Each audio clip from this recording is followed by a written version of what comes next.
목포의 밤 공기는 유난히 따뜻했다. 그날 조용한 골목 끝 단독주택 앞에서 한 남자의 웃음소리가 들렸다. 오랜만에 고향으로 돌아온 가수 박지현이었다. 트로트 무대와 예능 스케줄로 쉼 없이 달려온 그는 몇 달 만에 부모님을 뵙기 위해 밤늦게 목포로 내려왔다. 현관문을 열자 어머니의 목소리가 들렸다. 지현아, 왔냐? 그 한마디에 그의 눈가가 벌써 젖어들었다. 익숙한 향기, 따뜻한 밥 냄새, 그리고 언제나 그 자리에 있던 부모님의 미소. 그러나 그날은 무언가 달랐다. 거실 테이블 위에는 조그마한 상자가 놓여 있었고 그 옆엔 언니가 남긴 편지가 있었다. 지현아, 내가 끝까지 포기하지 않아서 고마워. 짧은 한 줄의 글이었다. 박지현은 그 문장을 읽는 순간 손으로 얼굴을 가렸다. 그의 어깨가 떨렸다. 그동안 방송에서는 웃음을 잃지 않았던 프로 가수의 얼굴에서 어린 시절 동생의 모습이 겹쳐졌다. 언니의 선물은 단순한 편지가 아니었다. 상자 속에는 낡은 마이크 하나와 가족이 함께 녹음했던 오래된 카세트 테이프가 들어있었다. 어릴 때 이 마이크로 처음 노래했잖아. 그때의 마음 잊지 말자. 언니의 목소리가 카세트에서 흘러나오자 박지현은 끝내 울음을 터뜨렸다. 그를 바라보던 어머니도 아버지도 조용히 눈물을 닦았다. 거실에는 아무 말도 없었지만 그 침묵 속엔 수년간의 기다림과 자부심이 섞여 있었다. 그날 목포의 작은 집은 눈물과 웃음으로 가득 찼다.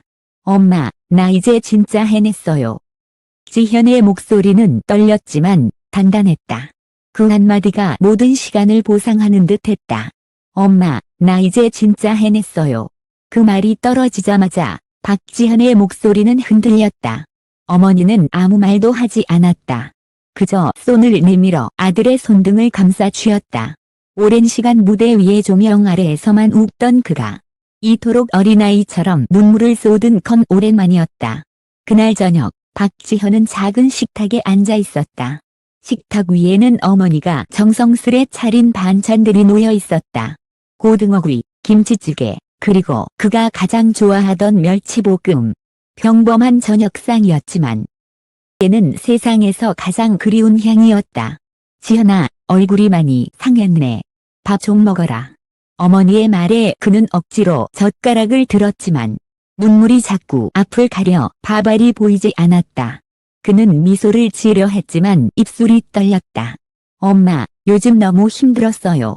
사람들은 웃으라고 하는데 무대에 올라서면 자꾸 예전 생각이 나요.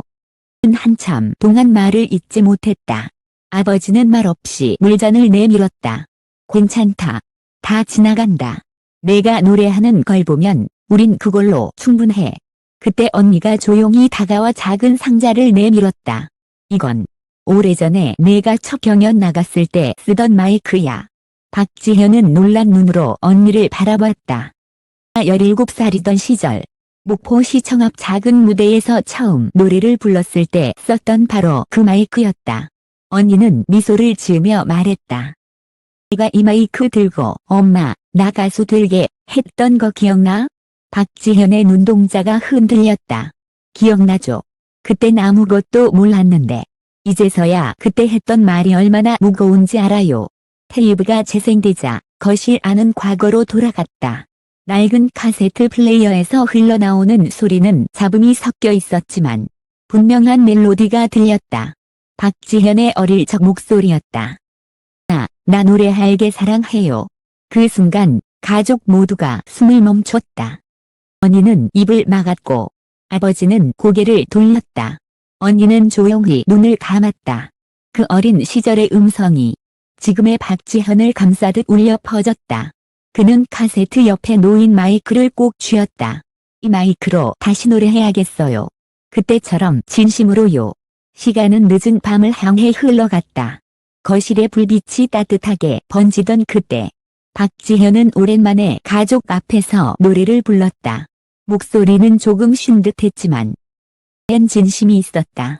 돌아가고 싶다. 그때 그날로 노래가 끝나자 아무도 박수를 치지 않았다. 대신 조용한 울음소리가 들렸다. 언니가 울고 있었고 어머니가 그 어깨를 감쌌다. 지현아, 이제 됐다.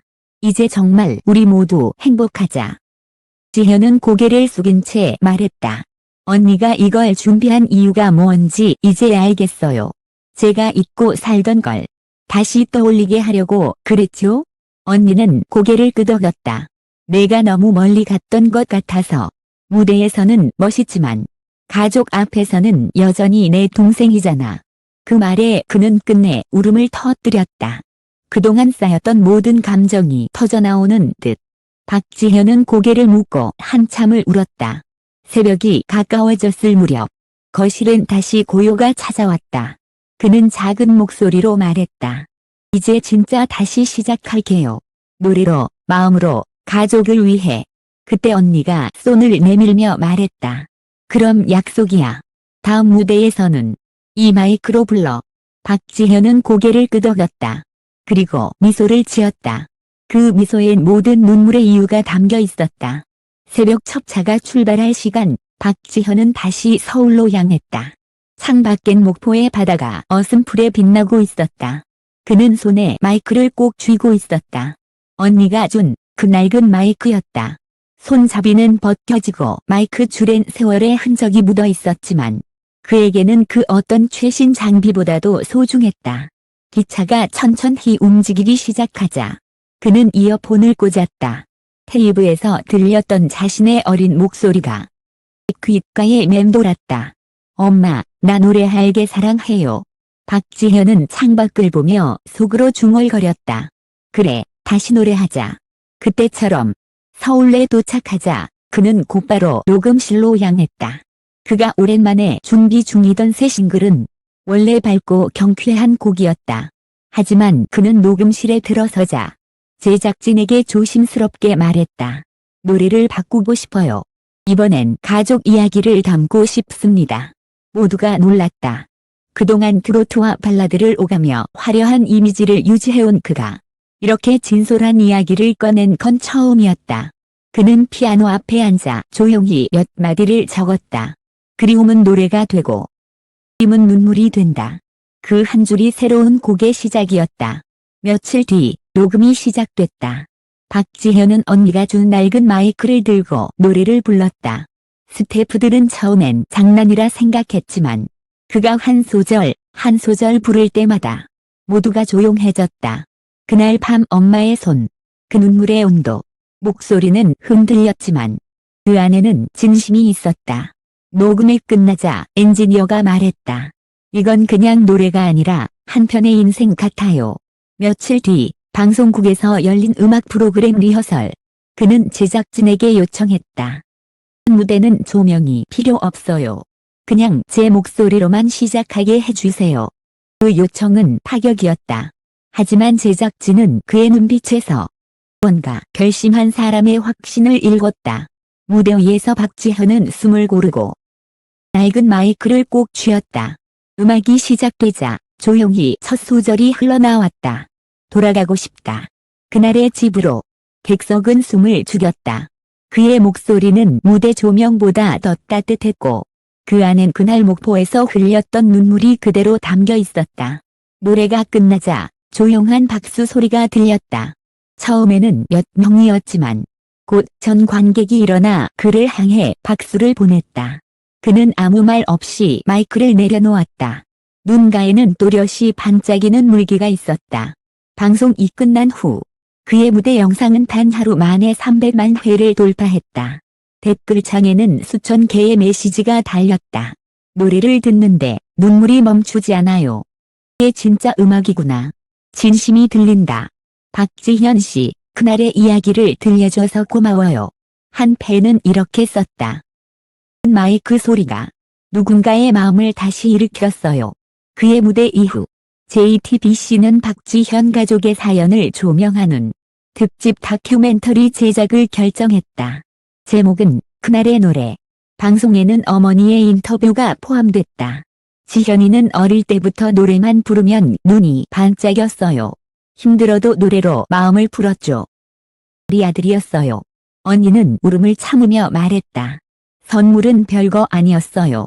그냥 옛날의 지현이를 돌려주고 싶었을 뿐이에요. 방송이 끝난 뒤 정자 게시판에는 가족을 껴안고 울었다. 는 글이 이어졌다. 박지현은 이제 새로운 무대를 준비하고 있다. 그의 노래 제목은 집으로. 그리고 그는 여전히 그 낡은 마이크를 들고 연습실에 선다.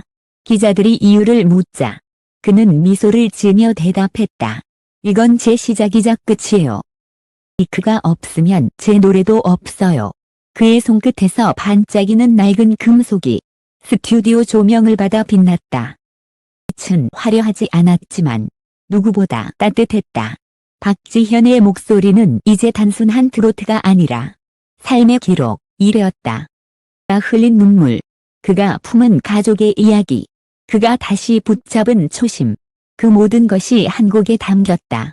그리고 사람들은 그 노래를 들으며 말했다. 이건 박지현의 귀향이자 모두의 이야기다. 봄바람이 다시 목포를 스쳤다. 지현은 오랜만에 무대가 아닌 고향의 바다 앞에 섰다. 손에는 여전히 그 낡은 마이크가 들려 있었다. 그는 이번엔 방송을 위한 카메라가 아니라 님과 언니 앞에서 노래를 부르기 위해 그곳에 섰다. 아버지는 마당의 낡은 의자에 앉아 있었고 어머니는 조용히 손을 모았다. 미소를 지으며 카메라를 들었다. 이제 이건 방송이 아니라 가족 콘서트야. 박지현은 고개를 끄덕이며 숨을 깊게 들이마셨다. 노을이 지고 바닷바람이 살짝 불어올 때 그는 조용히 첫 소절을 시작했다. 돌아가고 싶다. 그날의 집으로. 목포의 바다 위로 울려 퍼지는 그의 목소리는 잔하지만 깊었다. 어릴 적 골목길을 뛰어다니며 노래하던 그 아이가 이제는 한 남자가 되어 가족 앞에 서 있었다. 노래가 끝나자 잠시 정적이 흘렀다. 그 순간 어머니가 자리에서 일어나 그의 손을 꼭 잡았다. 지현아, 이제야 진짜 노래 같구나. 그 한마디에 박지현은 다시 눈시울을 붉혔다. 언니는 눈물을 훔치며 카메라를 내렸다. 이 장면은 방송으로 내보내지 말자. 이건 우리만의 이야기니까. 그날 밤 가족은 오래된 식탁에 둘러앉았다. 지현은 조용히 말했다. 이제는 무대에서 울지 않을 거예요. 대신 마음으로 노래할게요. 아버지는 미소를 지으며 술잔을 들었다. 그래, 울음도 음악이지만 웃음으로 노래할 날이 와야지. 밖엔 새벽빛이 스며들고 있었다. 서 갈매기 소리가 들렸다.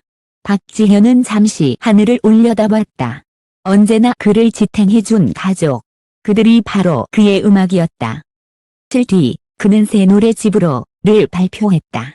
뮤직비디오의 마지막 장면에는 바다 앞에서 마이크를 들고 웃는 그의 뒷모습이 담겼다. 그리고 그 위에 흘러나오는 나레이션. 내 두 번째 가족입니다. 가족이 있었기에 내가 다시 노래할 수 있었습니다. 화려한 무대보다 마디가 더 많은 사람의 마음을 울렸다. 그날 이후 박지현은 여전히 바쁘게 살고 있지만 어느 무대에서든 그의 손엔 언니가 준 그 낡은 마이크가 함께 있다. 그는 매번 공연이 끝날 때마다 짧게 고개를 숙이며 속삭인다. 나 아직 노래하고 있어요. 목포의 밤, 그리고 가족의 사랑. 그 모든 것이 그의 목소리 속에서 지금도 살아 숨쉬고 있다.